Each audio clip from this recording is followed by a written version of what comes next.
Elara had always known she was different. In the village of Duskfall, a place hidden between jagged cliffs and misted forests, magic flowed through every home. Children learned to summon small flames or lift pebbles with a flick of their fingers. Her peers could weave light from shadows, call rain from the clouds, and bend the winds to their will. But Elara could do none of these things. Every failure was a reminder. Every whispered insult, a weight on her shoulders. Useless, her mother would mutter, shaking her head as if disappointment could be shaped into a punishment. You have no gift, no purpose. You will never belong. Elara tried to hide her pain, but it only grew heavier as the villagers' whispers followed her through the narrow streets. She moved like a shadow herself, silent, unseen, afraid that any sound she made might reveal how hollow she felt. One evening, as the sun dipped beneath the cliffs and painted the village in blood-red light, her father spoke with a merchant from the city. Elara's heart sank as she overheard their words.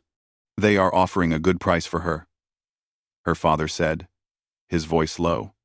Perhaps it is time she serves a purpose elsewhere. Elara's stomach tightened. She had known this day might come, but she had not imagined it would feel like her heart breaking before it even left her chest. Her family had decided she was a burden, and now she was to be sold to strangers, taken far from the only life she had ever known. The next morning, they led her through the village square. The merchants' carts creaked under the weight of goods and animals, and Elara was bound with rough rope, her hands chafed and raw. Villagers peered from behind doors and windows, some with pity, most with relief. She was the unwanted child, the one whose absence would not be mourned. The road to the city was long and bitter. Each mile felt like a chain around her soul. She walked with her head bowed, but inside, a quiet storm raged. Anger and fear collided. How could her own family decide she was worthless? How could the world care so little for someone alive, breathing, dreaming? Days later, the carts arrived at the gates of Kale's fortress, a city in itself, carved from black stone that rose like jagged teeth against the sky. The air was colder here, and the shadows seemed alive, curling around the walls and towers. Guards clad in dark armor inspected the merchant's goods with sharp eyes, but when they saw Elara, their attention shifted. Kale was the Alpha King, ruler of the kingdom beyond the cliffs. Rumor said he was both feared and respected, a man who commanded beasts, men, and magic with equal mastery.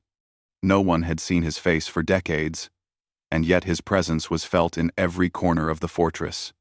The merchants dragged Elara into a grand hall. The walls were lined with banners of black and silver, symbols of Kale's reign. Candles flickered, casting long shadows that danced like specters along the stone. And then, from the throne at the far end, he appeared.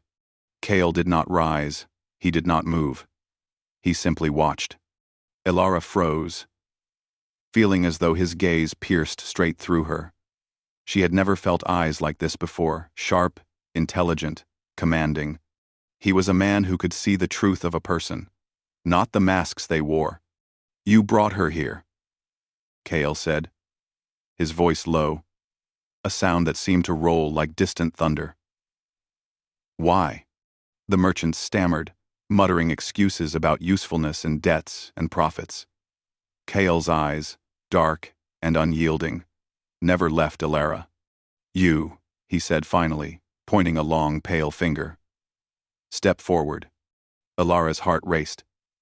She had no idea what he wanted from her. She obeyed, moving with trembling steps toward the throne. She could see now that Kale was taller than any man she had ever known, his presence filling the hall like a living shadow. You are sold as useless, he said, his gaze never leaving hers. But there is something in you, something hidden.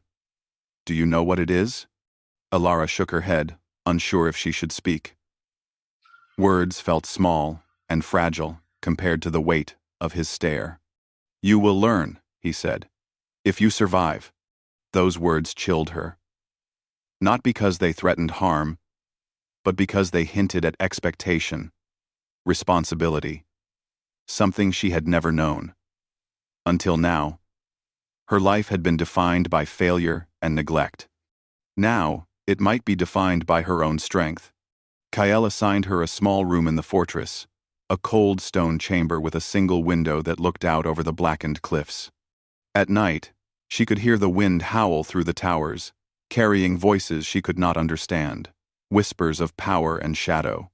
She was alone, but not abandoned, though she could not yet see whether that was a blessing or a test. The first days were the hardest. Kael did not speak to her much. His servants were polite, but distant, the air thick with caution. Elara practiced small tasks, fetching water, cleaning the halls, observing the fortress and its strange ways. She felt invisible, yet she could sense eyes on her constantly. Kael's eyes. They followed her, measured her, as if waiting for a spark to ignite. One evening, while wandering the halls, she saw a shadow move independently of the candlelight. Her heart leapt. Before she could react, Kael appeared beside her, silent, like the dark itself had taken form. "You feel it, don't you?" "Feel what?" she whispered, trying to steady her voice. "The power in this place. The currents of magic. Most who live here are blinded by it. But you can sense it." Elara shook her head. She had no magic to speak of. She had never even moved a candle flame without trembling. "I'm useless," she said, the words tasting bitter. Kael's lips curved, almost imperceptibly. "Testing." The word made her chest tighten. She had never been tested for anything in her life, except for survival. And yet, even in her fear, something stirred inside a fragile, trembling hope that maybe she could matter. The next morning, Kael summoned her to the courtyard.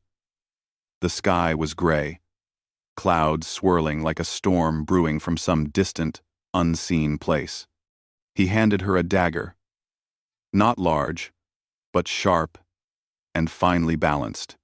"You will defend yourself," he said. "Not against me, but against what comes tonight." Elara frowned. "What comes tonight?" Kael said nothing.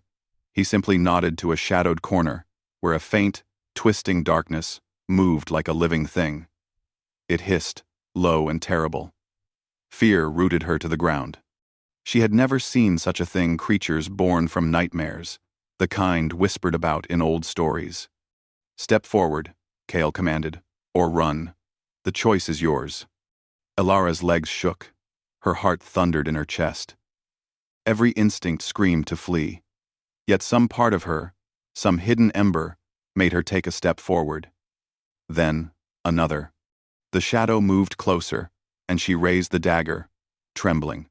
It struck suddenly, a blur of darkness and teeth.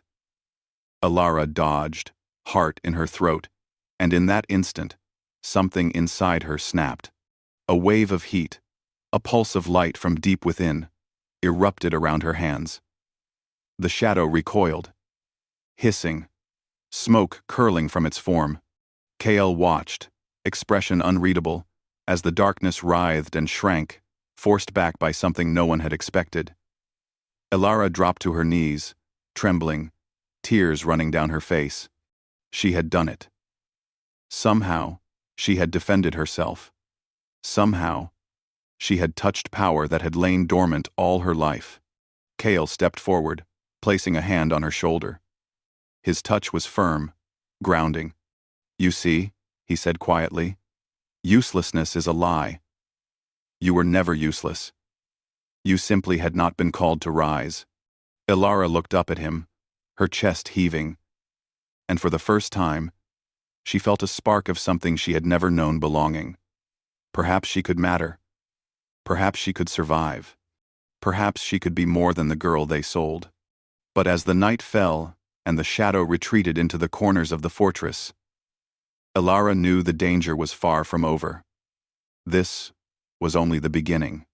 And somewhere deep in the fortress, in the darkness, eyes watched her eyes that would not forgive weakness, nor allow mercy easily. Elara rose to her feet, gripping the dagger as if it were a lifeline. She had survived. She had awakened something, and she would need every ounce of courage she possessed for what was yet to come. Because in a kingdom ruled by the Alpha King, being useless was only the first lie you had to outlive. The morning light filtered through the tall windows of Kale's fortress, painting the stone walls in pale gold. Elara rose from her small cot, the dagger from the previous night still clutched in her hands. Her muscles ached, her mind raced, and her chest felt tight with a mixture of fear and exhilaration.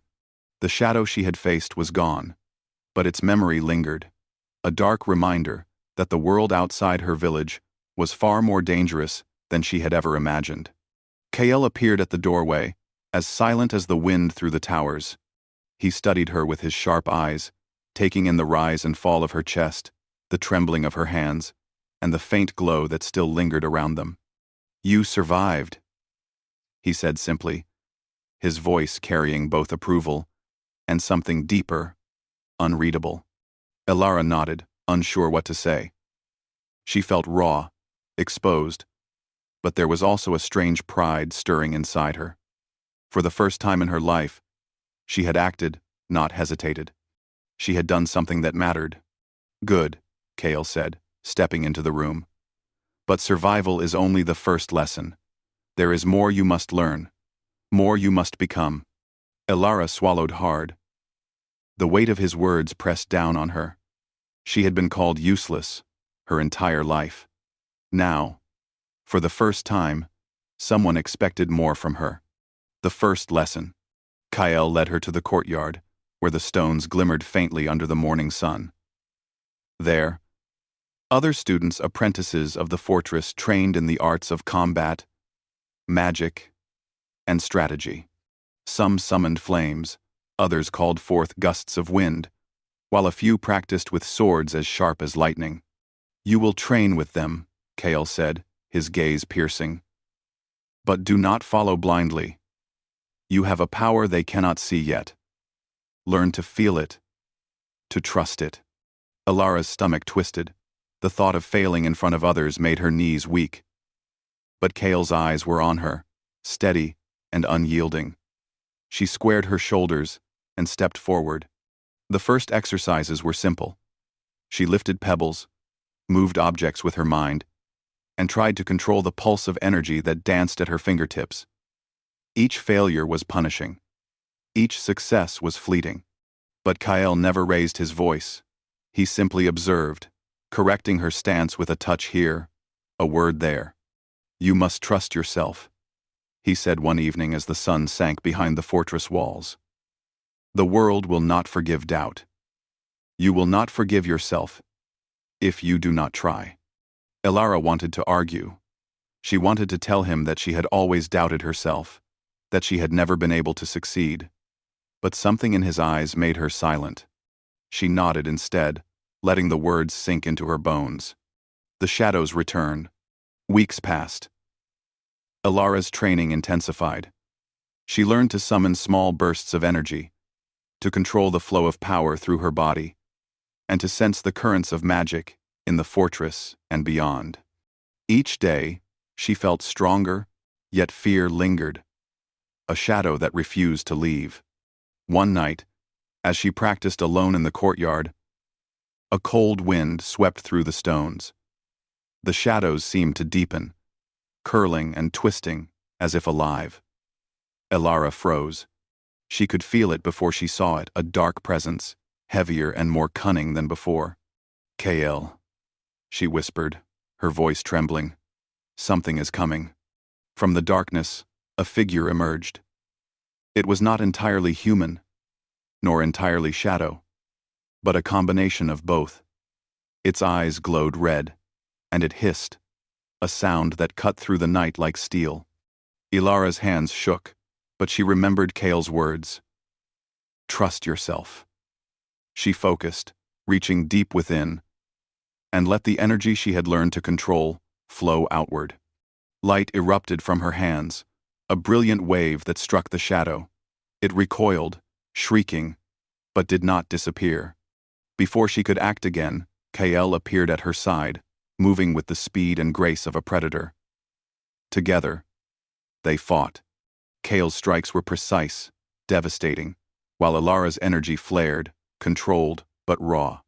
The shadow hissed and twisted, but finally, with a final pulse of light from Ilara, it dissolved into smoke, leaving only a faint whisper behind. Ilara fell to her knees, panting. Kael placed a hand on her shoulder, steadying her. "You did well," he said. "Far better than I expected." Ilara looked up at him, eyes wide. I did it?" she asked, her voice shaking. Kael's expression softened, just slightly. "You have begun to understand. That is the first step. But understanding is not enough. You must master it." The bond deepens. In the days that followed, Ilara trained harder than ever. Kael guided her, pushing her limits without breaking her. He was demanding, precise, and often cold, yet there were moments when his sternness softened, when he revealed a glimmer of care that made her heart quicken. She found herself watching him, noticing the way his hands moved when he instructed others, the slight furrow of his brow when he focused, the rare, fleeting smile he gave when someone succeeded. She could not explain why her pulse quickened around him, why the simple act of his presence made her feel both afraid and alive. Kael, for his part, observed her closely. He had seen many apprentices rise and fall, but there was something about Ilara that intrigued him. She was defiant without arrogance, cautious yet daring, fragile yet capable of astonishing strength. He recognized a potential he had not seen in decades, and he was determined to shape it not just for the kingdom, but for her own sake. A hidden threat. One evening, Kael called Ilara to the council chambers, a place where the kingdom's most powerful advisors gathered. The air was tense, thick with the weight of politics and ambition. "You have done well," Kael said, his voice cutting through the murmurs. "But your trials are not over. There are those who would see you fail, those who would use your power for their own ends. In Lane. There. They won a telename." Ilara's stomach churned. She had thought her battles were only with shadows and her own doubts. Now, she realized the world beyond the fortress walls was just as dangerous, if not more. A map was spread on the table, detailing regions of the kingdom. Kael's finger traced a path toward the mountains, where dark forces had been gathering. "You will go," he said. "You will see what lies beyond these walls, and you will learn to face it." Ilara felt fear twist inside her. But she also felt something else. Determination. She had been sold as useless, abandoned by her family, underestimated by everyone. Now, she had a chance to prove her worth. "I will go," she said, her voice steady, though her hands trembled slightly. Kael's gaze softened just enough for her to see it. "Good," he said. "But remember, you are not alone. Trust yourself, and trust what you have learned." The first mission. The next morning, Kael accompanied Ilara and a small group of trained warriors toward the mountains. The journey was perilous. The air grew colder, the sky darker, and shadows seemed to move just beyond the edges of their vision. Ilara's senses were heightened. Every sound, every shift in the wind, felt amplified. She could sense the currents of magic in the land, the restless energy that had once terrified her now guiding her steps. Suddenly, a howl echoed through the cliffs. A pack of dark beasts, twisted by shadow magic, leapt from the rocks, their eyes glowing like coals. The warriors readied their weapons, but Ilara felt something new within her. She stepped forward, raising her hands. Energy surged from her fingertips, a brilliant pulse that struck the lead beast. It recoiled, snarling, giving the warriors a chance to attack. Together, they fought, side by side, Ilara's power flowing naturally alongside Kael's guidance. When the last beast fell, Ilara sank to her knees, exhausted but exhilarated. She had faced real danger and survived. She had contributed. She had mattered. Kael approached, kneeling beside her. "You are stronger than you know," he said quietly. "And yet, this is only the beginning." Alara looked up at him, feeling a mix of pride and something deeper connection, respect, and an unspoken pull she could not yet name. She realized, with a thrill that made her pulse race, that her journey with Kael was far from over. The wind howled through the blackened peaks of the Shadow Mountains, carrying a bitter chill that gnawed at exposed skin. Alara stood at the edge of the cliff, her breath forming clouds in the icy air. Behind her, Kael's dark cloak flapped like a banner in the storm, his presence steady and commanding. The darkness below was alive, swirling and twisting, a mass of shadow and malice that pulsed with unnatural energy. Alara's hands trembled, not from fear alone, but from the weight of everything that had led her here. She remembered the village that had called her useless, the family that had sold her, the fortress where she had learned to fight, to feel, and to trust herself. Now, she faced a force far greater than she had imagined. The final test. Kael's voice broke through the storm. "You have come far, Alara. Farther than anyone expected. But this is the moment that will define you. Not for me, not for the kingdom, but for yourself." Alara swallowed, gripping her dagger. She had learned to channel her energy, to draw upon the currents of magic that flowed through her. She could feel the power now, vibrant and raw, singing beneath her skin. Yet, doubt lingered. Could she truly face this darkness and survive? Could she prove that she was more than useless? Kael stepped beside her, silent and steady. "You will not be alone," he said. "We will face this together. But you must lead. You must trust yourself. The battle begins." The shadow creatures rose from the valley, twisted forms with glowing eyes and jagged limbs. They hissed and shrieked, moving as one, a wave of darkness intent on consuming everything in its path. Alara felt a surge of fear, but it was tempered by something stronger, a determination she had never known. She raised her hands, letting the energy pulse outward. Light arced from her fingers, striking the first of the shadows. It hissed, recoiling, but more pressed forward. Kael moved beside her, his strikes precise and lethal, his sword slicing through the darkness. Together, they formed a rhythm, her energy and his blade, light and shadow in a deadly dance. Alara felt something shift inside her. Fear still existed, but it no longer controlled her. She moved with purpose, her powers flowing freely, responding to her will. The shadows faltered, their movements less certain. With each strike, each pulse of magic, Alara felt herself growing stronger, more alive. One shadow lunged at her, faster than she could react. In a flash, Kael intercepted it, his blade glowing with a strange, silver light. He pushed it back, meeting her gaze. "You can do this," he shouted. And in that moment, she believed him. She struck the shadow with a surge of energy, and it dissolved into smoke, leaving only a faint whisper in its place. The heart of the darkness.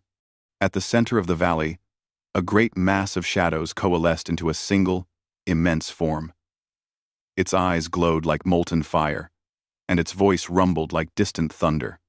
"You cannot stop me," it hissed, the words carrying into Alara's mind as if the darkness itself spoke to her soul. Alara stepped forward, feeling the storm of magic around her pulse in response. "I am not useless," she said aloud, her voice steady despite the fear that clawed at her heart. "I am more than what you think. I am alive. I am strength. I am me." Energy surged from her, brighter and hotter than ever before. The darkness shrieked, writhing and recoiling. But it did not fall. Kael stepped to her side, placing a hand on her shoulder. "Together," he said, and they combined their power. Light and steel clashed with shadow and malice, the battle raging like a storm. Ilara could feel the darkness probing her mind, trying to plant doubt, fear, and despair. But she clung to the truth she had discovered in the fortress and in Kale's guidance. Her worth was her own, not defined by anyone else.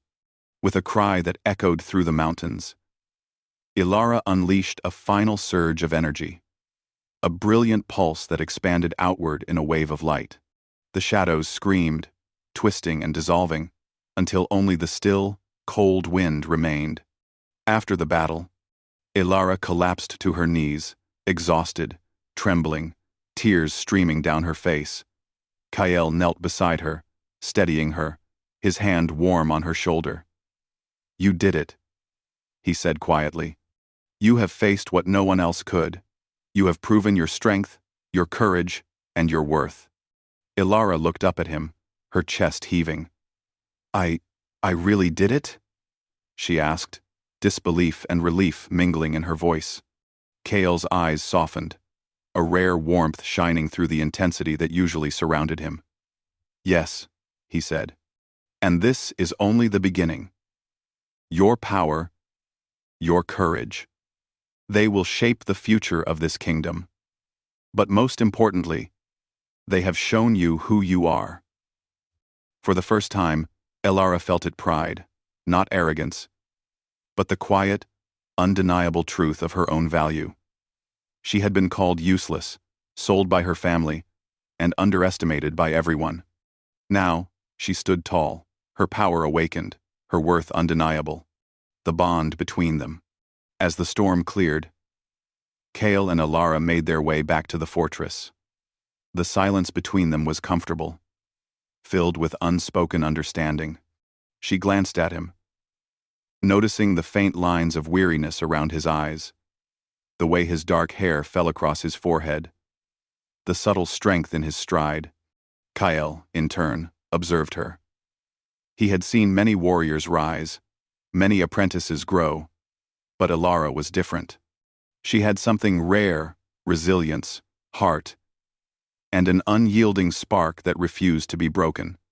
He had guided her, yes, but she had claimed her power herself, and in that, he found something unexpected. Respect, admiration, and perhaps something deeper, something unspoken that neither dared to name yet. Return to the fortress. The fortress welcomed them in silence.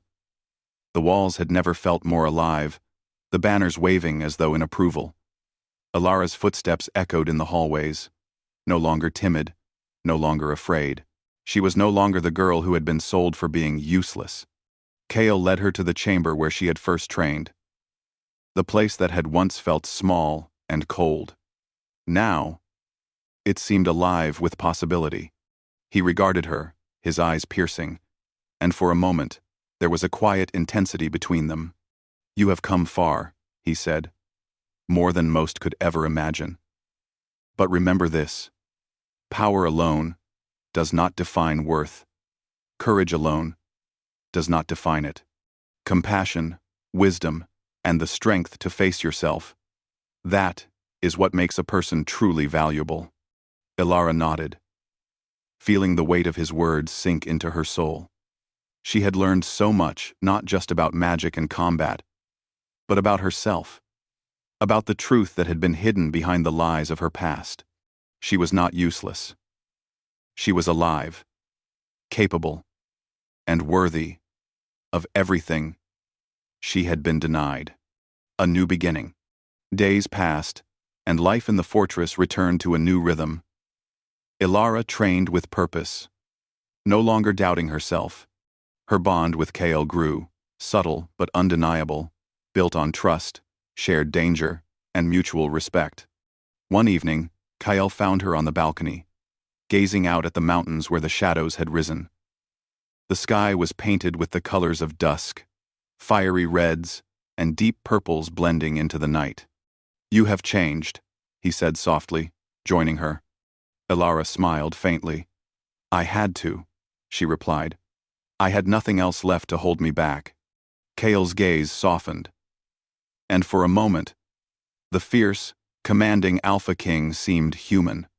He extended his hand, not as a king to a subject, but as a partner to someone he had come to respect deeply. Elara took it, her fingers intertwining with his. She felt strength, trust, and something more, a quiet, growing warmth that had been there all along, hidden beneath fear and doubt. "You are more than I imagined," Kale said, his voice almost a whisper. "More than anyone could have seen. You are extraordinary." Elara's heart swelled. She had been called useless, sold, abandoned. But here, in the storm and shadow, she had found her worth. And she had found someone who saw her, truly saw her, for the first time in her life. The fortress stood silent around them, shadows retreating, the world calm but alive with possibility. Elara knew the journey was not over. Darkness would return. Challenges would come. But she was no longer afraid. She had survived, she had fought, and she had grown. And for the first time, she felt whole.